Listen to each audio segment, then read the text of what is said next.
दोस्तों मैं एडवोकेट सुरेश। इस वीडियो में हम बात करने वाले हैं कि जो व्हाट्सएप की चैट्स होती है क्या हम उसको एज अ एविडेंस कोर्ट में पेश कर सकते हैं। अगर हम पेश करते हैं तो उसका क्या तरीका होगा और क्या ये कोर्ट हमारे एविडेंस को स्वीकार करेगी भी या नहीं करेगी। इन सभी चीज़ों के बारे में इस वीडियो में जानने वाले हैं। वीडियो बहुत ही इंपॉर्टेंट है, वीडियो कंप्लीट देखिएगा और स्किप मत कीजिएगा। तो बात कर लेते हैं यहाँ पे व्हाट्सएप चैट या फिर साथ में अगर बात कर लें कि कोई भी ऐसा इलेक्ट्रॉनिक एविडेंस जो कि मोबाइल फोन या कंप्यूटर से जनरेट किया गया हो, जैसे कि कॉल रिकॉर्डिंग हो गई, सीसीटीवी फुटेजेस हो गई, अपने फोन पे कोई वीडियो शूट कर ली, कोई क्लिप, कहीं पे कोई ऑफेंस कमिट हो रहा था, कोई क्राइम हो रहा था, उसका आपने रिकॉर्डिंग कर लिया, या फिर आपके पास व्हाट्सएप की चैट है, किसी कोई व्हाट्सएप के चैट के थ्रू कोई भी ऑफेंस हुआ या आपके साथ कुछ भी गलत हुआ, उसकी चैट्स आपके पास पड़ी हुई हैं, तो क्या आप उनको एज एविडेंस बना करके कोर्ट में केस फाइल कर सकते हो या नहीं कर सकते हो। तो सभी चीज़ों के बारे में इस वीडियो में हम जानने वाले हैं।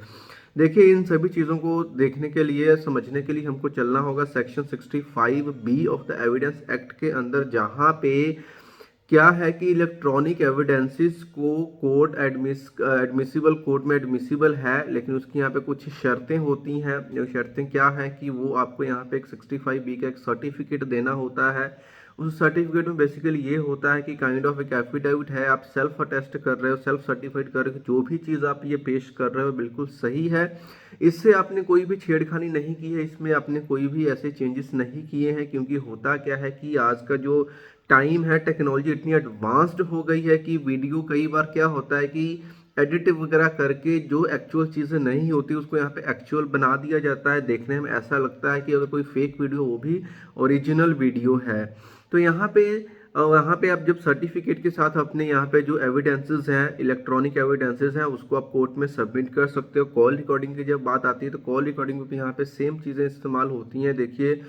कॉल रिकॉर्डिंग में कुछ यहाँ पे चीज़ें ये आती हैं कि आपने सुना होगा कि अगर कोई कॉल रिकॉर्ड कर रहा है हमारी मर्जी के बिना, तो वो राइट टू प्रीवेसी का वायोलेशन है, जो कि आर्टिकल 21 में हमारे कॉन्स्टिट्यूशन हमको एज अ फंडामेंटल राइट मिला गया है, राइट टू प्रीवेसी का। तो यहाँ पे अगर आपकी जो कॉल रिकॉर्डिंग है वो अगर आप कोर्ट में पेश करने जा रहे हो सिर्फ किसी बंदे को डिफेम करने के लिए और उसकी परमिशन भी आपके पास नहीं है, या फिर हस्बैंड एंड वाइफ के कुछ पर्सनल यहाँ पे टॉक्स हैं उसको अगर आप शो करने की कोशिश कर रहे हो, या फिर कोई कॉल पे कॉन्फ्रेंस में था और जस्ट उसमें कुछ भी ऐसी ऑफेंसिव चीज़ें नहीं हुई हैं, जस्ट कुछ भी टॉक्स हुए जिसको आप कोर्ट में पेश करना चाहते हो, उसमें उनमें से सभी के कंसेंट नहीं है, तो भी ये चीज़ें अलाउड नहीं होगी। बट अगर रिकॉर्डिंग ऐसी है जिसमें कोई भी आदमी ने अपने क्राइम करने का प्लान किया है, पुलिस ने आपके फ़ोन कॉल्स को ट्रैप किया है, तो ये सभी चीज़ें सेक्शन 65B के तहत एक सर्टिफिकेट के साथ कोर्ट में एडमिसिबल होती हैं। कुछ चीज़ें एज अ सेकेंडरी एविडेंस यहाँ पे एडमिसिबल होंगी, तो कुछ यहाँ पे प्राइमरी एविडेंस भी यूज़ की जाएंगी। अगर जो चीज़ें डायरेक्ट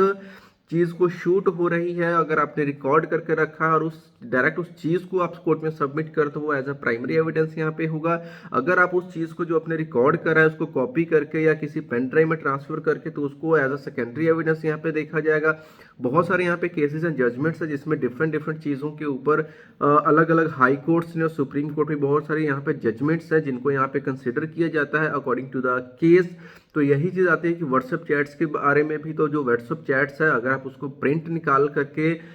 आउट निकाल के कोर्ट में सबमिट कर रहे हो, तो अगेन सेक्शन 65B के अंडर साथ में आपको एक सर्टिफिकेट देना होगा। अगर कोई फ़ोन कॉल की रिकॉर्डिंग है, चाहे आप फैमिली कोर्ट में कोई कॉल रिकॉर्डिंग आप सबमिट करना चाह रहे हो, जो प्रैक्टिकली कोर्ट्स में होता है, जो हमने खुद ऑब्जर्व किया है और ऑब्जर्व करते हैं, उसमें कॉल रिकॉर्डिंग एडमिसिबल तो होती हैं, लेकिन उसमें कोर्ट आपको ये बोल देती है कि जो ये कॉल रिकॉर्डिंग उसकी ट्रांसक्रिप्शन चाहिए, यानी कि उसको लिखित में, राइटिंग में जो भी बातें हुई हैं वर्ड टू वर्ड उसको ट्रांसक्रिप्ट बनाई जाती है, और जो भी व्यक्ति उसको उसकी ट्रांसक्रिप्शन रेडी करता है उसकी भी यहाँ पे कोर्ट में स्टेटमेंट रिकॉर्ड होती है, ताकि जो भी चीज़ें उसने ट्रांसक्रिप्ट करी हैं उस फाइल्स को सुन करके, उस रिकॉर्डिंग को सुन करके वो बिल्कुल एक्यूरेट है, और साथ में जिस भी चीज़ में वो रिकॉर्ड रहती है वो भी ऐसा डॉक्यूमेंट कोर्ट के रिकॉर्ड में सबमिट होता है। और यहाँ पे जो